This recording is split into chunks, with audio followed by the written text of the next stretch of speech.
Good morning, students.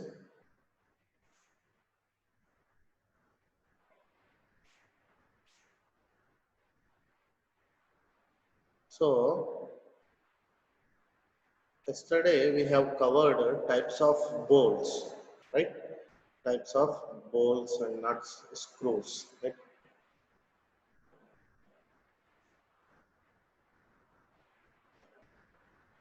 These topics are covered till now. Nomenclature of threads, different types of forms of threads, different types of bolts, nuts, screws, and locking devices. Yesterday we have covered this topic. Different types of bolts and locking devices, right? And specifications also we have completed, right? And in this class, we are going to study the under concept of bolts of uniform strength, right? Today we are going to discussing about the concept of bolts of uniform strength and two methods of obtaining bolts of uniform strength, right? So these topics we are going to cover today. So before going to discussing about the uniform strength of the bolt, right? So first we have to observe the nomenclature of screw thread as we have observed already in the previous classes, right? What are the parts it is having? Let us again we have to see. So this outermost part is having outside diameter of the thread and inner part. So ఎక్కడైతే మనకు crest అనేది కాకుండా slope అనేది ఉందో ఆ part నుంచి ఈ part వరకు ఉన్న పార్ట్ ని we can call it as a root or core diameter, right? So ఇట్లా ఎక్స్ట్రూడ్ అయ్యి ఉన్న పార్ట్ క్రెస్ట్, లోపలికి ఉన్న part root. Crest and root ఈ రెండింటిని కలిపే పార్ట్ ఏంటి? ఫ్లాంక్. క్రెస్ట్ ని అండ్ రూట్ ని కలిపే part flank. I have already told you about this nomenclature of screw threads. And the distance between the two threads is called pitch, right? And the angle between the two flanks, the inclination between the two flanks, we can call it as a angle, right? And lead means how much distance it travel when we are rotating the screw in 360 degrees, right? After rotation of 360 degrees, how much distance it travels is called lead. Generally, for this, the lead is equal to pitch. L is equal to pitch, right? So that means if you rotated one rotation, I mean 360 degrees, it moves uh, one pitch to another pitch. Understood? So this pitch is going inside the uh, thread, right? So that is the nomenclature of screw thread. We know already, we have covered in our previous classes. From this figure, we can observe that the least diameter of a bolt, which is its core diameter. చూడండి ఎక్కడైతే ఉంది మనకు least diameter. So this one is the least diameter. So for this reason, it is called as a root or core diameter. ఓకేనా? ఇక్కడ మనకు least diameter ఉంది. Highest diameter అంటే ఇక్కడ. ఎందుకు ఇది తెలుసుకుంటున్నాం అంటే మనము where is the least diameter అనేది ఎందుకు తెలుసుకుంటున్నాం, దాన్ని ఎలా ఇండికేట్ చేసుకుంటున్నాం? డీసీ తోటి. బికాస్ మన టాపిక్ ఏంటి? బోల్స్ ఆఫ్ యూనిఫామ్ స్ట్రెంగ్త్. స్ట్రెంగ్త్ అనేది యూనిఫామ్ గా ఉండాలి while applying the load, right? ఈ బోల్స్ మీద లోడ్ అనేది ఎలా యాక్ట్ అవుతుంది? ఎప్పుడైనా కూడా యాక్సియల్ గా యాక్ట్ అవుతుంది. సో మనం ఏమనుకున్నాం నిన్న? సో ఇట్లా మనకు లోడ్ అనేది యాక్ట్ అయినప్పుడు they may be loosen or breakage, right? Break అయ్యే ఛాన్స్ ఉంది. So to reduce that we have to design the bolts of uniform strength. So for that matter, first of all, we have started with this. Where is the minor diameter situated in the screw threads? So we are observed here, this is the minor diameter. It is the minor diameter. So that is also called as a core diameter and it is indicated with PC. So weakest part of bolt, where the cross sectional area is minimum, that is core diameter, cross sectional area ఎక్కడైతే తక్కువ ఉంటుందో దాన్ని మనం core diameter అంటున్నాం. And జనరల్గా circular షేప్కి మనకు సర్కిలే కదా, cross section ఎలా ఉంటుంది, స్క్రూని కట్ చేస్తే మీకు సర్కిల్ షేప్లో ఉంటుంది కాబట్టి we know the area is pi by 4 d square generally, but we are taking it is a core diameter, that's why pi by 4 dc square. So this is the weakest part area. A is equal to pi by 4 dc square, where A is equal to cross section in mm square, and dc is nothing but 0.84 into d. This is the standard value, right? So 0.84 into d, that means small d is nothing but outside diameter. So if we know the outside diameter d, if we are multiplying with that diameter into 0.84, we are getting the dc, right? So suppose it is 1 mm, nothing but 1 centimeter. Suppose 10 mm, d is equal to 10 mm, that is the outside diameter. D is equal to 10 mm. So 10 into 0.84, we are getting 8.4 mm. So that is the core diameter. So d is equal to nominal diameter. Ikkada undi kada nominal diameter, that is nothing but outside diameter. Nominal diameter or outside diameter. dc ante core diameter or minor diameter.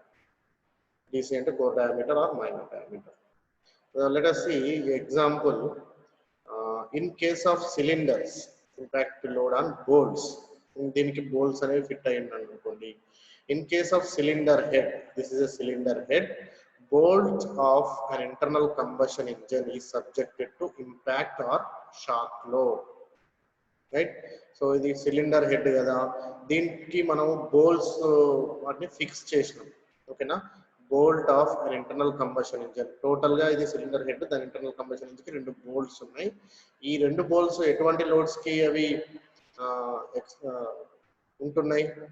ఒకటి impact, ఇంకోటి shock load. 2 loads, impact loads and shock loads, right? So due to this loads, its threads of the bolts may be break. Threads of the bolts may be break. So to reduce, to prevention of breakage of thread, so in case of shock loading, the resilience of bolt should be considered in order to prevent breakage at the threads. Understood? So మనకి ఇక్కడ example గా ఇది తీసుకున్నాం cylinder head. Cylinder head లో ఉన్న bolts ఏవైతే ఉన్నాయో అవి దేనికి ఉంటున్నాయి? ఇంపాక్ట్ లోడ్ యాక్ట్ అవుతుంది దాని మీద, at the same time shock loading, impact load or shock loading రెండు ఒకటే. So in case of shock loading or impact loading, మనం ఇప్పుడు బోల్ట్ అనేది రెడ్యూస్, అది బ్రేక్ అయిపోతుంది అని అనుకుంటున్నాం. ఇక్కడ వీకెస్ట్ పార్ట్ దగ్గర. వీకెస్ట్ పార్ట్ ఎక్కడ? మైనర్ డయామీటర్ ఎక్కడైతే ఉందో that is the weakest part. Minor diameter ఎక్కడ ఉంది? డిసి, కోర్ డయామీటర్ ని మనం మైనర్ డయామీటర్ అంటాం, అంటే రూట్ దగ్గర ఉన్న diameter. Understood? So in case of shock loading, the resilience of bolt should be considered in order to prevent breakage at the threads. So here this point is important. Resilience అనేది ఏంటమ్మా? One of the property of the materials, ఓకేనా? So ఇప్పుడు మనం shock load కి అది వెళ్తుంది bolt అనేది అని అనుకున్నప్పుడు మనం ఏం కన్సిడర్ చేసుకోవాలి? దీని ప్రాపర్టీ చెక్ చేయాలి. ఏం ప్రాపర్టీ చెక్ చేయాలి? రెసిలియన్స్ అనే ప్రాపర్టీ చెక్ చేయాలి. రెసిలియన్స్ అంటే ఏంటి? బ్రేకేజ్ వరకు ఎంత ఎనర్జీని అది స్టోర్ చేసుకోగలుగుతుందో, ఎంత ఎనర్జీని తీసుకోగలుగుతుందో దాన్ని మనం రెసిలియన్స్ అని అంటున్నాం. అండర్స్టూడ్? సో అందుకోసం మనం ఏం చేస్తున్నాం? In case of shock loading, the resilience of bolt should be considered in order to prevent breakage at the threads. So threads దగ్గర బ్రేకేజ్ కాకుండా ఉండాలంటే మనం ఈ ప్రాపర్టీని కన్సిడర్ చేసుకోవాలి, రెసిలియన్స్ ని. So the effect of the impulsive loads applied axially is concentrated on the weakest part of the bolt, that is cross sectional area at the root of the threads. Next shock loading కాకుండా ఇంకొకటి ఏంటి? Impulsive loads ఎక్కడ act అవుతాయి? Axial గా act అవుతాయి. Axial గా act అయినప్పుడు ఏంటి? బోల్ట్ ఎలా ఉంది మనకు ఇక్కడ చూడండి. సో ఇలా యాక్సియల్ గా యాక్ట్ అయినప్పుడు దేని మీద కాన్సన్ట్రేషన్ అవుతుంది అమ్మా? క్రాస్ సెక్షన్ ఏరియా మీద కాన్సన్ట్రేషన్ అవుతుంది. ఇక్కడే కదా లోడ్ అనేది యాక్ట్ అవుతుంది యాక్సియల్ గా. యాక్సియల్ గా యాక్ట్ అయినప్పుడు నథింగ్ బట్ ఏంటిది? అది క్రాస్ సెక్షన్ ఏరియా, అంటే సర్క్యులర్ షేప్ మీద యాక్ట్ అవుతుంది. అంతేనా? ఈ సర్క్యులర్ షేప్ అనేది ఎక్కడ ఎక్కువ యాక్ట్ అవుతుంది? ఎక్కడైతే క్రాస్ సెక్షనల్ ఏరియా తక్కువ ఉందో అక్కడ బ్రేక్ అయ్యే ఛాన్స్ ఉంది, అంతే కదా. So the effect of the impulsive load supplied axially is concentrated on the weakest part of the bolt, that is cross sectional area at the root of the threads. ఎక్కడైతే cross section area తక్కువ ఉంటుందో అక్కడ ఎక్కువ load act అవుతూ ఉంటుంది. So అక్కడ breakage అయ్యే chance ఏంది. సో అది ఎక్కడ ఏరియా ఎక్కడ తక్కువ ఉంటుంది మనకు రూట్ డయామీటర్ దగ్గర, ఎందుకంటే డయామీటర్ రూట్ డయామీటర్ అనేది స్మాల్ కదా. So for that reason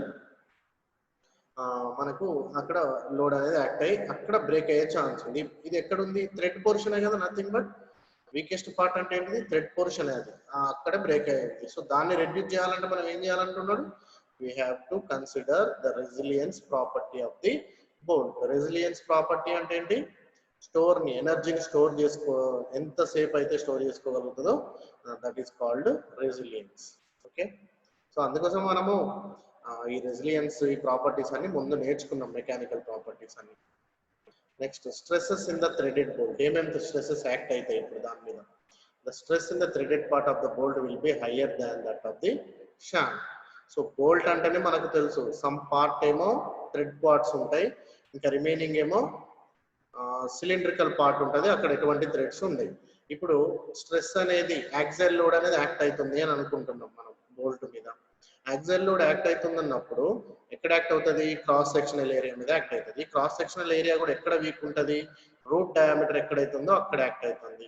so ఇప్పుడు మనకు ఈ బోల్ట్ లో రెండు పార్ట్స్ ఉన్నాయి, ఒకటి షాంక్ ఉంది, ఇంకొకటి థ్రెడ్ పోర్షన్ ఉంది. ఈ రెండు పోర్షన్లలో ఎక్కడ మాక్సిమం యాక్ట్ అవుతుంది అంటే థ్రెడ్ పోర్షన్ దగ్గర, ఎందుకంటే అక్కడ మెటీరియల్ లేదు మనకు, థ్రెడ్ ద్వారా కట్టింగ్ అయిపోయి వెళ్ళిపోయింది కదా, క్రాస్ సెక్షనల్ ఏరియా కూడా తక్కువ ఉంది, రైట్.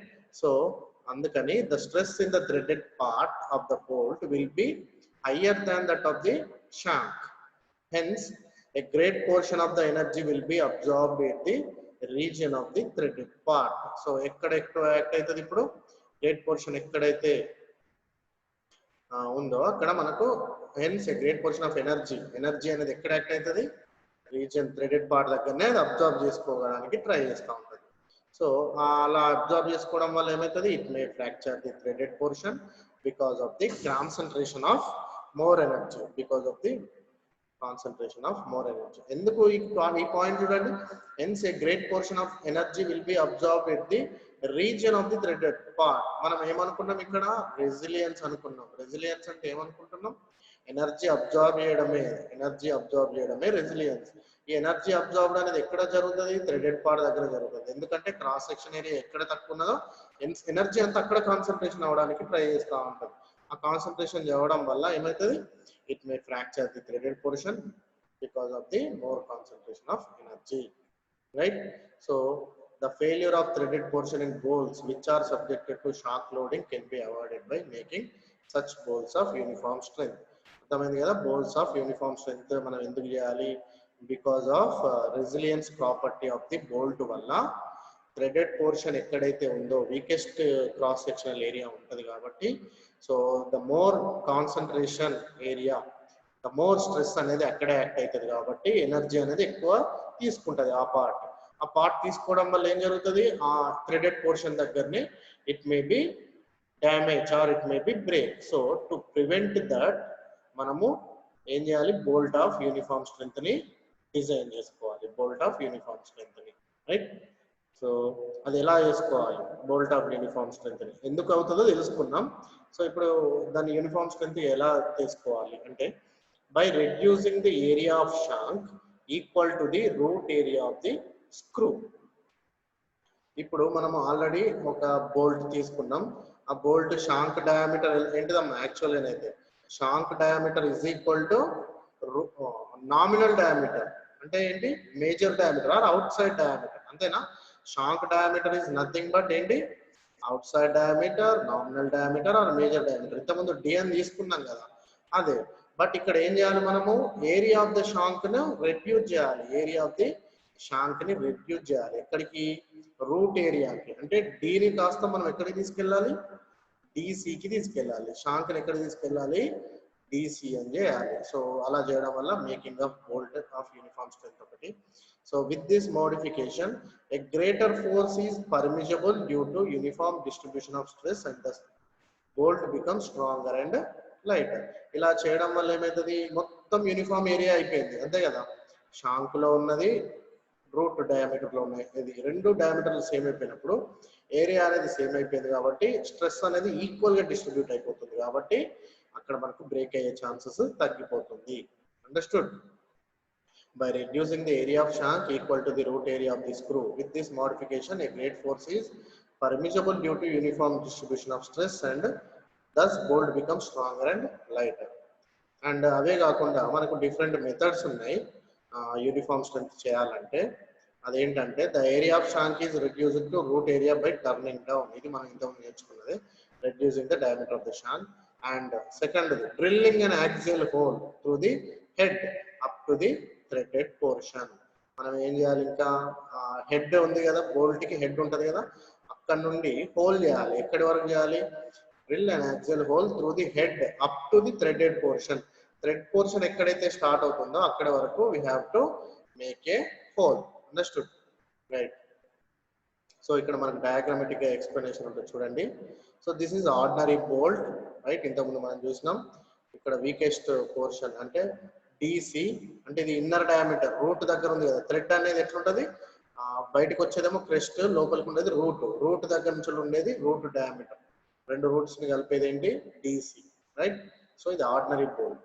ఇక్కడ బోల్ట్స్ ఆఫ్ యూనిఫామ్ స్ట్రెంత్ ఎక్కడైంది చూడండి. ఇక్కడ మనం ఏం చేసినాం, ఇక్కడ షాంక్ డయామీటర్ చూడండి ఎలా ఉందో, మేజర్ డయామీటర్ కి ఈక్వల్ గా ఉంది. అండర్స్టూడ్? మేజర్ డయామీటర్ కి ఈక్వల్ గా ఉంది. బట్ ఇక్కడికి వచ్చేసరికి ఏమైంది, షాంక్ డయామీటర్ ని మనం రెడ్యూస్ చేసినాం. ఇంతకుముందు మనం చెప్పుకున్న పార్ట్ షాంక్ డయామీటర్ ని we are reduced. So shank diameter ఇప్పుడు దేనికి ఈక్వల్ ఉంది?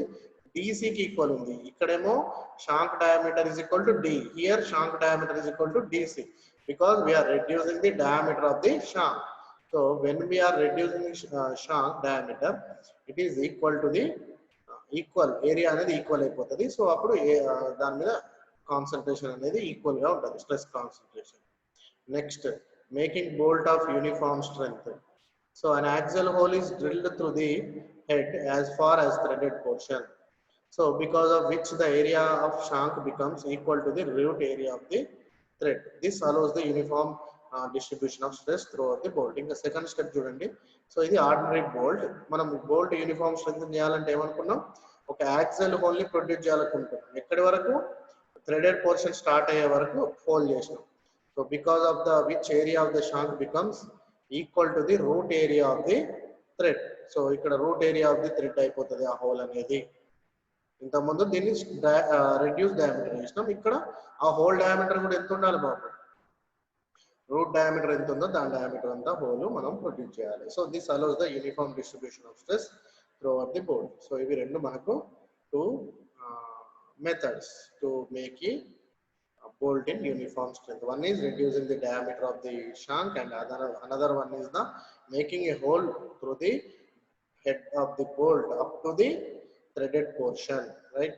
So coming to the standards, DH is equal to diameter of hole to be drilled. Here diameter of hole to be drilled. D is equal to outside diameter of the thread. We know already DC is equal to core or root diameter of the thread. Generally pi by 4 DH square actual hole మనం చేయకూడదు. అది ఏంటి? DH square మనం చేసే whole diameter. ఆ pi by 4 DH, ఇప్పుడు DH అంటే ఏంటి? మనం ఏదైతే హోల్ చేద్దాం అనుకుంటున్నామో దాన్ని. DH అంటే ఏంటి? ఎలా వస్తుంది మనకు? D లో నుంచి మైనస్ ఈ DCని తీసేస్తే వచ్చేదే DH, అంతే కదా. D అనేది మేజర్ డయామీటర్, అందులో DC మైనర్ డయామీటర్. ఓకేనా? ఈ రెండిట్లో నుంచి తీసేస్తే మిగిలేదే ఈ హోల్ డయామీటర్ కదా. సో అలా మనకు DH స్క్వేర్ అంటే D square minus DC square. DH square D square minus DC square అంటే ఇక్కడ pi by 4 క్యాన్సిల్ అయింది. DH square is equal to D square minus DC square.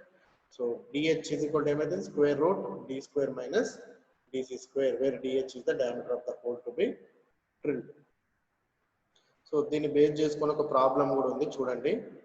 Determine the diameter of the hole that must drilled in M48 bolt such that belt becomes uniform strength, such that bolt becomes uniform strength. So ఇక్కడ M48 ఇచ్చిండు మనకు already మనం తెలుసు ఈ నామన్క్లేచర్ already చూసుకున్నాం, specification ఎలా చేస్తారు అనేది. So nominal diameter D is equal to ఎంత 48 mm.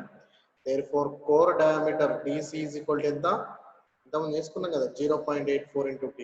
So DC is equal to 0.84 into 48. ఇది core diameter. So nominal diameter ఏమో 48, కోర్ డయామీటర్ ఏమో 40.32. సో ఇప్పుడు మనకు DH కావాలంటే ఏం చేయాలి? 48 స్క్వేర్ మైనస్ 40.32 స్క్వేర్ ఇంతకుముందే ఫార్ములా ఉంది. సో మనకి ఎంత వచ్చింది? DH 26.04 mm హోల్ చేయాలి. ఓకేనా? ఈ 26.04 mm హోల్ చేస్తే ఆ బోల్ట్ అనేది ఏమైపోతుంది? యూనిఫామ్ స్ట్రెంత్ హోల్ అయిపోతుంది. అంతేనా? I mean uniform strength bolt అయిపోతుంది. అంతే కదా? DH square is equal to D square minus DC square. So DH value మనకు 26.04. ఈ 26.04 mm హోల్ ఎక్కడ చేయాలి? ఇక్కడ చేసేసినాం అనుకోండి. ఈ ఎల్ అనేది మనకు సంబంధం లేదు, అప్ టు థ్రెడెడ్ పోర్షన్ వరకు చేసుకుంటే సరిపోతుంది. రైట్?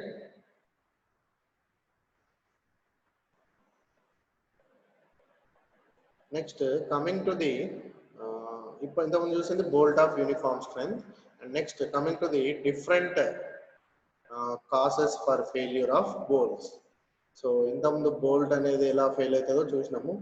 అవే కాకుండా ఇంకా చూడండి, due to initial load, due to external force, due to combination of initial and external forces రెండు.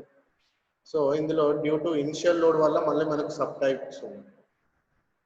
టోటల్ గా బోల్స్ అనేవి ఎలా ఫెయిల్ అవుతాయి అనేది మూడు: due to initial load, due to external forces, due to combination of initial and external forces. In this coming to this due to initial load మళ్ళీ మనకు sub types ఉన్నాయి. అందులో అవేంటి? Tensile stresses due to initial tightening of bolt, shear stress across the root diameter, shear stress across base of thread, bending stress due to wrong threading, crushing stress on threads. Okay, so అందులో individual గా చూసుకుంటూ వెళ్దాం. ప్రతి దానికి formulas ఉంటాయి. So మీరు video చూసుకునేటప్పుడే formulas note చేసుకోండి.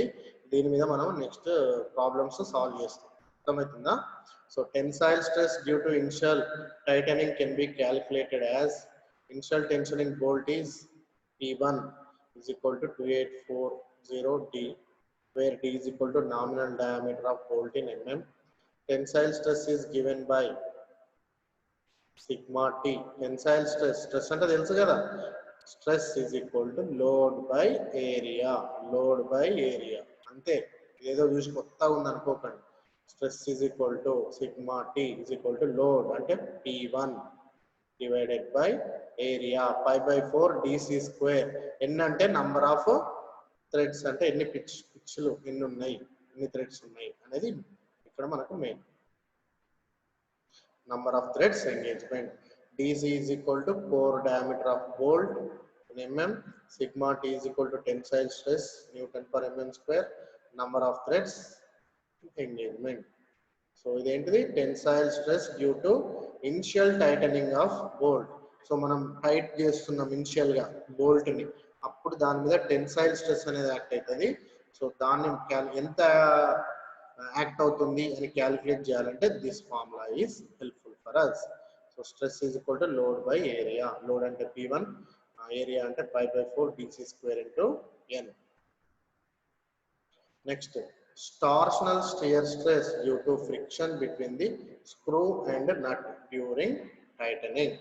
ఇప్పుడు రెండు పార్ట్స్ వచ్చినాయి, ఒకటి నట్ వచ్చింది అండ్ బోల్ట్ వచ్చింది.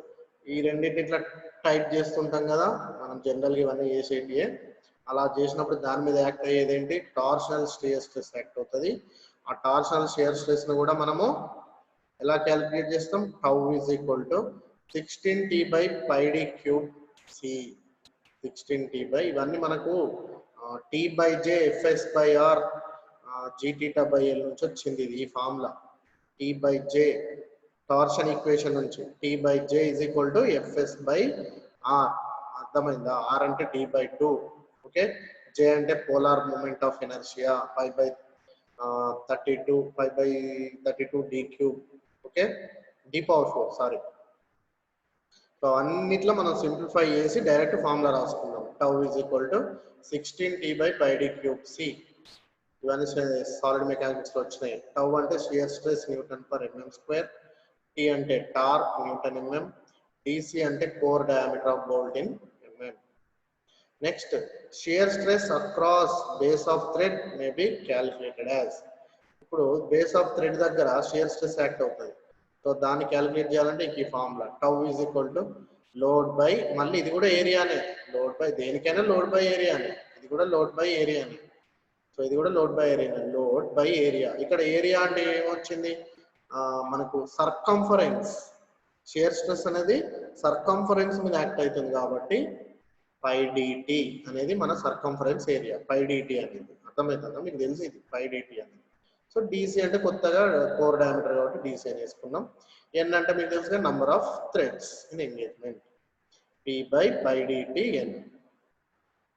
Next, bending stress due to wrong threading is calculated by sigma B is equal to xe by 2L. Bending stress ఇక్కడ bending stress అనేది యాక్ట్ అయింది due to wrong threading is calculated. ఇక్కడ రెండు parts ఎలా ఉన్నాయి చూడండి.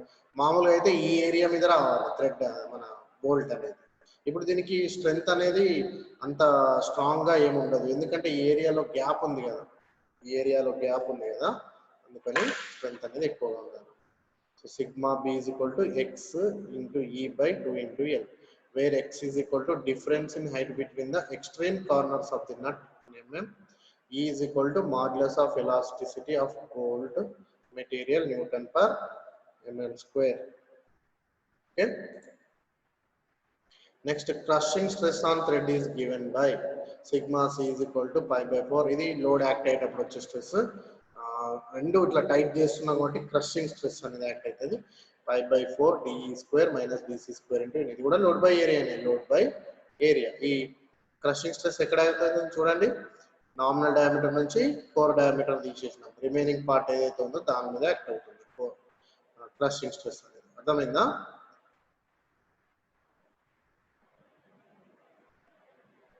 So ఇదంతా ఇప్పటిదాకా మనం నేర్చుకున్నది ఏంటిది, due to initial load, due to initial load అని ఇవన్నీ 5 టైప్స్ వచ్చినాయి. Next Next, stresses due to external forces, tensile stresses, shear stresses, combined tension and shear stresses. ఇవన్నీ ఫార్ములాస్ రాసుకోండి బాబు. The tensile stress induced sigma T P by pi by 4 DC square N. ఓకేనా, load by area అనే కొత్తగా ఏం లేదు ఇందులో. External load acting on bolt, DC core diameter of bolt, nominal diameter. Shear stress developed tau is equal to P by load by area అనే మళ్ళీ pi by 4 D square N. ఇక్కడ D వచ్చింది, ఇంతకుముందు DC వచ్చింది. Tensile stress ఎక్కడ act అవుతుంది, shear stress ఎక్కడ act అవుతుంది అనేది మనకు తెలిసిపోతుంది. షియర్ స్ట్రెస్ అనేది అవుట్ సైడ్ డయామీటర్ మీద యాక్ట్ అవుతుంది. టెన్సైల్ స్ట్రెస్ ఎక్కడ అవుతుంది, కోర్ డయామీటర్ అంటే DC రూట్ డయామీటర్ దగ్గర యాక్ట్ అవుతుంది. ఇక కంబైన్డ్ చూసుకుంటే ఏంటిది, ఇవన్నీ మనము maximum principal shear stress, tensile stress ఇవన్నీ స్ట్రెంత్ ఆఫ్ మెటీరియల్స్ లో క్యాలిక్యులేట్ చేసినాయి. 1/2 sigma T square plus 4 tau square and maximum principal tensile stress sigma max is equal to sigma T by 2 plus 1/2 sigma T square plus 4 tau square. ఓకేనా? So మన resultant load ని ఇలా కూడా రాసుకోవచ్చు, P1 plus KP2.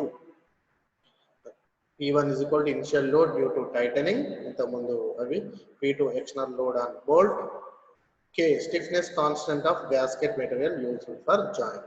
So మనకు different types of values ఉన్నాయి, gasket values, K values, వీటిని మనము తీసుకుంటాం స్టాండర్డ్ వాల్యూస్. ఓకేనా? So in this I have concluded today's lesson, that is goals of uniform strength and number of types of stresses acting while tightening the nut. So far we have covered this topic, right? Thank you.